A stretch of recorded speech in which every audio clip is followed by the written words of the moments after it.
प्यारे बच्चों नमस्ते। आशा है कि आप सभी कुशल होंगे। बेटा सब छठी क्लास नैतिक शिक्षा कक्षा में आप सबका हार्दिक स्वागत है। बच्चों आज हम पाठ 7वां मर्यादा पुरुषोत्तम राम पढ़ेंगे। सभी बच्चे अपने नैतिक शिक्षा की किताब निकाल लीजिए। पाठ 7 मर्यादा पुरुषोत्तम श्री राम। देखो बेटा, श्री राम को आर्यावर्त की पुण्यभूमि पर हुए लगभग 9 लाख वर्ष बीत गए, पर आज भी उनके राज्य सुख एवं शांति को राम राज्य के नाम से याद किया जाता है। उनके राज्य में सभी लोग अपने अपने वर्ण धर्म और अपने अपने आश्रम धर्म का पालन करते हुए वेद मार्ग पर चलते थे, इसलिए प्राणियों को रोग व शोक वस्तु कम थे। समय पर वर्षा होती थी, सामान्य अकाल नहीं पड़ता था।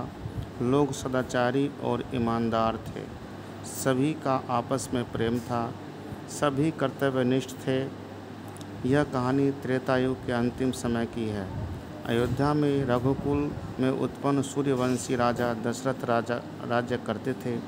उनकी 3 रानियां थीं, कौशल्या, सुमित्रा और कैकेयी।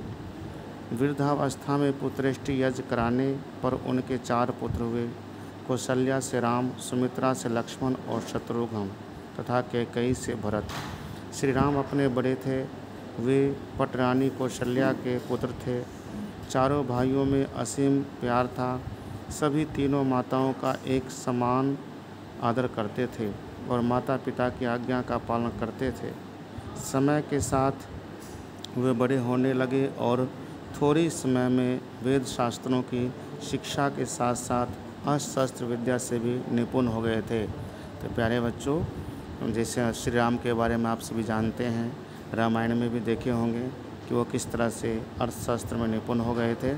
आगे देखो बेटा, एक दिन राज दरबार में ऋषि विश्वामित्र पधारे। उन्होंने राजा दशरथ से अपने यज्ञ की रक्षा के लिए श्री राम लक्ष्मण को साथ ले जाने की अनुमति मांगी। न चाहते हुए भी गुरु वशिष्ठ के समझाने पर उनको विश्वामित्र की बात माननी पड़ी। इन वीरों ने वन में तारका, सुबाहु आदि राक्षसों को मारकर ऋषि के यज्ञ को पूर्ण कर दिया। विश्वामित्र उन्हें वहां से राजा जनक की राजधानी मिथिलापुरी ले गए। वहां सीता स्वयंवर में श्री राम ने शिव के धनुष पर प्रत्यंचा चढ़ाने की शर्त पूरी की। राजा जनक तथा उसके भाई की 4 पुत्रियों का विवाह इन 4 भाइयों से हो गया। तो आपने बेटा देखा था रामायण में भी कि राम ने उस धनुष को तोड़ दिया था और वहाँ सीता की उनकी शादी हो गई थी और 4 भाइयों की उनके पुत्रियों से शादी हो गई थी। आगे देखो बेटा, कुछ समय पश्चात राजा दशरथ ने श्री राम को युवराज अर्थात राज्य का उत्तराधिकारी बनाने का निश्चय किया। उस समय भरत और शत्रुघ्न ननिहाल में कैकेयी देश गए हुए थे।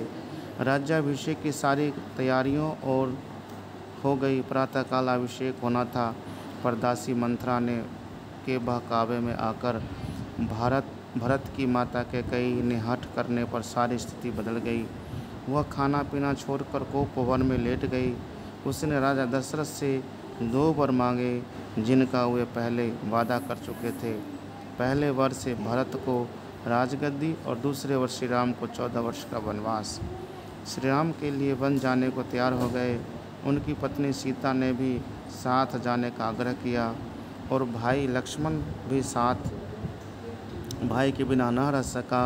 परिणाम स्वरूप तीनों तापस वेश में वनवास की अवधि पूरी करने के लिए चल पड़े। तीनों बेटे राम, लक्ष्मण और सीता जो वन के जो आज्ञा अनुसार वो वनवास चले गए। इनके वन चले जाने पर पिता दशरथ को इतना शोक हुआ कि उन्होंने प्राण त्याग दिए। ननिहाल से भरत और शत्रुघ्न को बुलाया गया। राजा दशरथ की अंत्येष्टि के बाद वशिष्ठ मुनि ने भरत को राज्य संभालने के लिए कहा, किंतु भरत तैयार नहीं हुए। वे श्री राम का वन में ही राज्याभिषेक करके उन्हें लौटाने के लिए दल बल समेत चल पड़े। श्री राम उस समय चित्रकूट पर कुटी बनाकर रहे थे। लक्ष्मण अपने भाई और भाभी की सेवा में लगे थे। भरत व कैकेयी ने श्री राम को अयोध्या वापस लौटाने के लिए बहुतेरा जोर दिया, पर श्री राम का पर्ण पूर्ण किए बिना वापस लौटाने को तैयार न हुए। अंत में भरत श्री राम के पैरों से स्पर्श की गई खड़ाओं को लेकर अयोध्या लौटे। उन्होंने राज सिंहासन पर इन खड़ाओं को सुशोभित किया और स्वयं जटाधारी बनकर अयोध्या से बाहर नंदी गांव में रहते हुए राज्य का संचालन करने लगे। तो प्यारे बच्चों, देखो ये भाई का कितना प्यार होता है, ये इसमें दिखाया गया है। आगे देखो बेटा, भरत के लौट जाने के पश्चात श्री राम चित्रकूट छोड़कर पंचवटी चले गए। वहाँ एक दिन रावण की बहन शूर्पणखा ने उन्हें देखा और इनके साथ विवाह का प्रस्ताव किया। इनके मना करने पर वह लक्ष्मण के साथ विवाह करने का हठ करने लगी। लक्ष्मण ने उसे फटकार दिया। अपने अपमान का बदला लेने के लिए वह सीता को अपना शत्रु मानकर उस पर लपकी। सीता की रक्षा के लक्ष्मण ने तलवार चलाई, जिससे शूर्पणखा की नाक कट गई। इस पर शूर्पणखा ने अपने दोनों भाइयों खर और दूषण को सेना लेकर उन्हें दंड देने के लिए भेजा, पर श्री राम ने अपने वानों द्वारा उन दोनों को उनकी सेना समेत मार डाला। तब शूर्पणखा अपने बड़े भाई लंका के राजा रावण के पास गई। उसने सीता की सुंदरता का वर्णन करके उसे पत्नी बनाने तथा राम और लक्ष्मण को दंड देने के लिए रावण को उकसाया। रावण कपटपूर्ण मरीच को सोने का हिरण बनाकर पंचवटी पहुंचा। इस सुंदर हिरण को देखकर सीता ने श्री राम से इसे पकड़ने का आग्रह किया। उसे पकड़ने के लिए श्री राम उसके पीछे चल पड़े और उस पर बाण चला दिया। मरने से पूर्व मरीच ने श्री राम की आवाज़ में लक्ष्मण को रक्षा करने के लिए पुकारा। लक्ष्मण को श्री राम सीता की रक्षा के लिए छोड़कर गए थे, किंतु सीता के आग्रह करने पर लक्ष्मण को जाना पड़ा। पीछे अकेले में रावण सीता को उठाकर लंका की ओर चल पड़ा। जटायु नामक वृद्ध तापसी ने सीता को रावण से छुड़ाने का पूर्ण प्रयत्न किया, किंतु वह रावण के हाथों मारा गया। सीता की खोज करते हुए श्री राम अपने भाई लक्ष्मण सहित ऋष्यकमुख पर्वत पर पहुँचे। वहाँ उनकी हनुमान से भेंट हुई और हनुमान के माध्यम से सुग्रीव के साथ मित्रता हो गई। श्री राम ने बाली को मारकर किष्किंधा का राज्य सुग्रीव को दिया और उस राज्य का उत्तराधिकारी बाली के पुत्र अंगद को बनाया।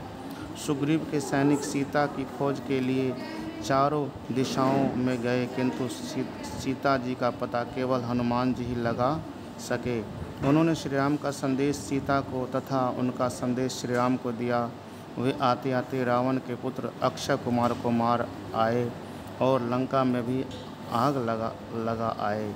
लंका में पहुंचने के लिए सुग्रीव के सेनापति नल और नील ने समुद्र पर पुल बनवाया। एक बार अंगद को भेज रावण को चेतावनी दे दी गई कि या तो वह सीता जी को लौटा दे अथवा परिणाम भुगतने को तैयार रहे। रावण अपनी हठ पर अड़ा रहा, जिसका परिणाम लंका युद्ध हुआ। एक एक करके रावण के सेनापति सेना समेत मारे जाने लगे। युद्ध भयानक था। मेघनाथ के बाणों से लक्ष्मण का जीवन संकट में पड़ गया। उसकी मूर्छा हनुमान द्वारा लाई गई संजीवनी बूटी से टूटी। कुंभकर्ण तथा मेघनाथ के बाद रावण भी युद्ध में मारा गया। लंका का राज्य श्री राम ने रावण के भाई विभीषण को दिया, जो रावण की दुर्नीति तथा अपमान से दुखी होकर युद्ध से पहले ही श्री राम की शरण में आ गया। लंका विजय के पश्चात वनवास की अवधि पूरी हो जाने पर श्री राम सीता और लक्ष्मण समेत अयोध्या लौटे। हनुमान ने उनके आने की सूचना भरत को दी, जो नंदी ग्राम में तपस्वियों जैसा जीवन बिता रहे थे। अयोध्या में श्री राम का स्वागत और राज्याभिषेक हुआ। श्री राम का राज्य आदर्श राज्य माना जाता है। बेटा, जब श्री राम का राज्य हुआ तो वो आदर्श राज्य माना गया। श्री राम का चरित्र आदर्श पति, आदर्श भाई, आदर्श मित्र तथा आदर्श राजा का चरित्र है। उन्हें इसलिए मर्यादा पुरुषोत्तम कहा जाता है। जब तक धरती पर पर्वत और समुद्र है, तब तक उनकी कहानी लोगों को यह संदेश देती रहेगी कि श्री राम के समान आचरण करना चाहिए, रावण के समान नहीं। तो प्यारे बच्चों, भगवान श्री राम की तरह हम अपने जीवन में आदर्श अपनाएं। भाई, पति, पत्नी, सब सहोदर ऐसा आदर्श हमारे जीवन में होना चाहिए। तो हम मर्यादा पुरुषोत्तम राम के आदर्शों पर हम सब चलने का प्रयत्न करें। आप इस वीडियो को बेटे बार बार पढ़ना, अपने किताब को 2-3 बार पढ़ना, फिर आपके सारी समझ में आ जाएगी। धन्यवाद।